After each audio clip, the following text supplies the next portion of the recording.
akan memberikan kesempatan lagi untuk ingin bertanya kepada Buya, maka kita angkat telepon yang sudah masuk. Halo, Assalamualaikum. Assalamualaikum. Waalaikumsalam warahmatullahi wabarakatuh. Dengan siapa di mana? Halo, dengan siapa di mana? Halo, Assalamualaikum. Waalaikumsalam warahmatullahi wabarakatuh. Dengan siapa di mana, Ibu? Hamba Allah dari Kuningan. Dengan hamba Allah di Kuningan. Baik, kita bersolat terlebih dahulu. Allahumma sholli ala Sayyidina Muhammad. Allahumma sholli wa sallim wa barik ala sahbihi. Baik, langsung silakan kepada Buya. Halo, Ya, silakan langsung bertanya kepada Buya. selamat pagi Umi, Buya. Insyaallah. Alhamdulillah. Ya, Halo silakan. Buya. Ya, silakan. Suara Ibu jelas masuk. Ya, halo Buya. Semoga Buya beserta Umi selalu dalam keadaan sehat walafiat. Lancarkan Amin. semua dakwahnya Umi. Amin, amin, amin, amin, amin. Silakan Ibu. Buya, mohon maaf. Saya selalu mengatakan Buya itu seorang guru. Padahal saya tuh nggak pantas jadi seorang murid. Karena belum bisa mengamalkan apa yang Buya sampaikan selama ini. Sebenarnya banyak pertanyaan yang ingin saya sampaikan, tapi kali ini saya ingin bertanya masalah di lingkungan kami gitu ya. Masalahnya adalah dengan orang-orang di luar Islam, Buya. Begini, mungkin Buya juga sudah mendengar masalah daerah Kuningan itu yang tentang situs Batu Satangtung ya. Tapi yang akan saya tanyakan adalah kami sebagai Muslim dan tokoh agama di sini, bagaimana harus bersikap terhadap mereka karena sekarang penyegelan situs itu sudah dibuka kembali dan ada izin pendiriannya. Yang kami khawatirkan di sini Sebentar, adalah situsnya situs apa? halo, Apa? Tentang apa situs apa? halo, Iya. Ya, situs apa Ibu? situs Batu Satangtung. Apa itu? Apa itu? Begini, itu adalah pembangunan makam tapi belum ada jenazah yang dimasukin.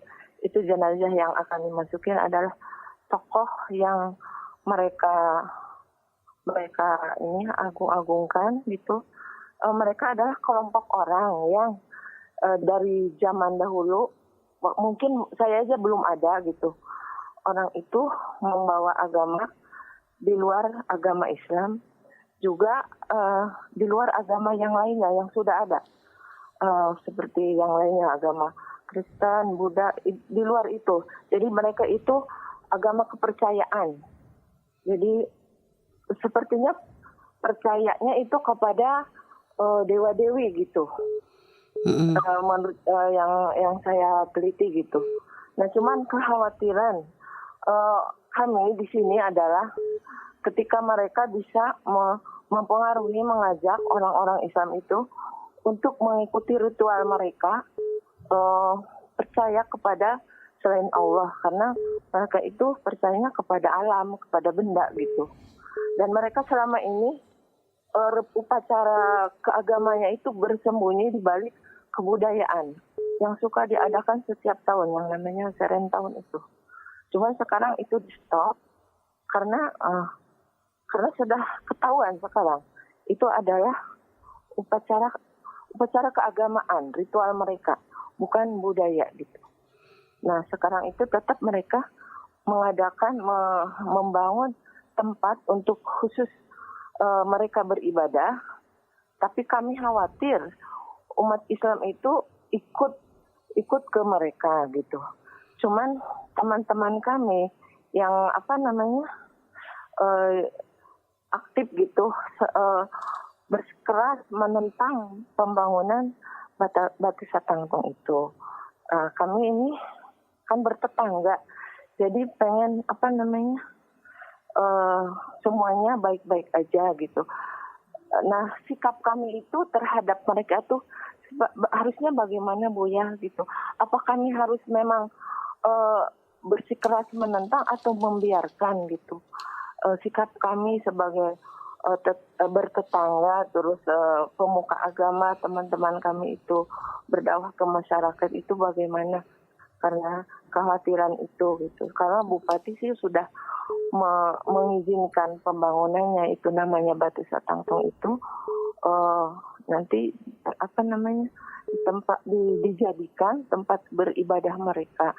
Ketika tokoh yang diagungkan oleh mereka itu sudah meninggal, akan dimasukkan ke dalamnya, kemudian ya terus dijadikan tempat ibadah mereka gitu. Baik, bisa dipahami, Bu. Baik, cukup. Ya itu pertanyaannya. Jadi sikap kami itu sebaiknya bagaimana? Apa harus menentang secara keras atau bagaimana gitu? Baik. Gitu. Baik, bisa dipahami, Bu. Nanti insya Allah kami sampaikan kepada teman-teman bagaimana baiknya. Baik, subhanallah, terima kasih. Ya. Baik, Masya Allah. Baik, Masya Allah. Terima kasih Bu Yaumi. Assalamualaikum. Waalaikumsalam warahmatullahi wabarakatuh. Di dalam berdakwah itu ada yang kita harus memperhatikan rambu-rambu atau undang-undang setempat. Kalau di negara seperti kita ini, kalau memang sebuah perkumpulan sudah direstui atau sebuah tempat sudah diizinkan oleh negara, itu pertama yang menanggung kesalahan dan dosa ya urusan negara. Cuman bukan berarti kita harus diam dong.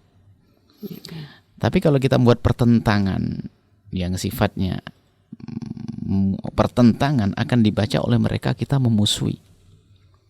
Sehingga di mata mereka justru kita lebih jelek. Mereka kita terkesan memusuhi dan memerangi mereka. Maka langkah utama yang hendaknya kita lakukan di negeri seperti ini, di saat adanya aliran-aliran seperti itu atau kelompok semacam itu, kemudian kalau di pihak dari negara membiarkan, merestui, maka dakwah kita mulai dari begini. Kalau permisalannya begini, kalau kita ingin agar tidak tertipu dengan uang palsu, kita tidak perlu mempelajari uang palsu apa saja sih yang ada di negeri ini.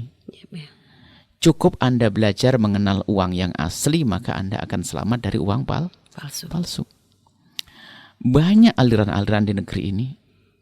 Ya, maka kalau Anda ngurusi satu demi satu memang kita kerepotan. Akan tapi cukuplah tetangga Anda, saudara Anda, kaum muslimin itu Anda kenalkan dengan Islam yang sesungguhnya.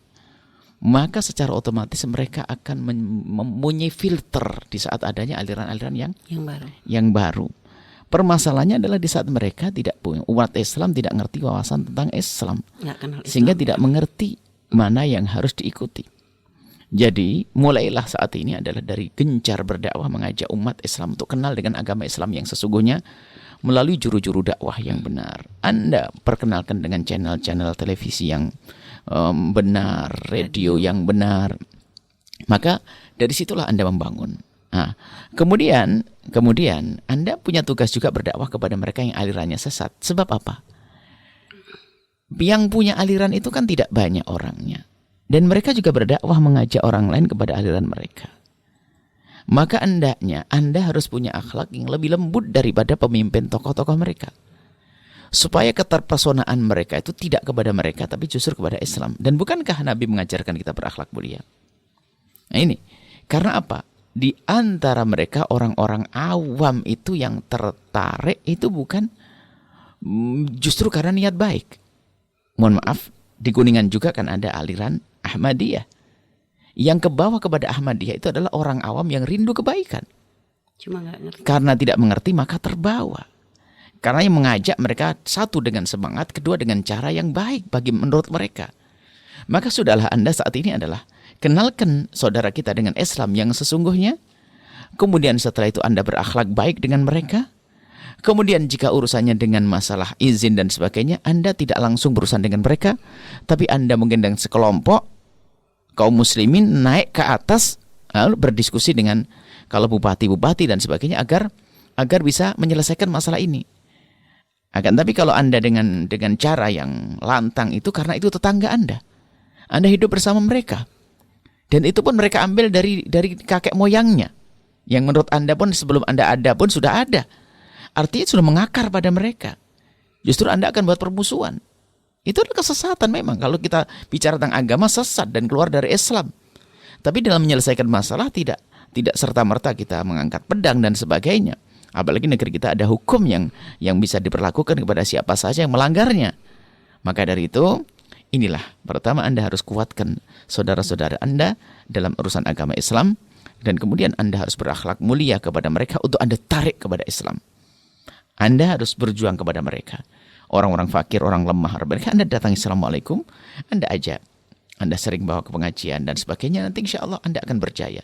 Dan bersama meninggalnya tokoh, hilanglah pengikut, Anda yang sukses nanti. Wallahu a'lam bishawab.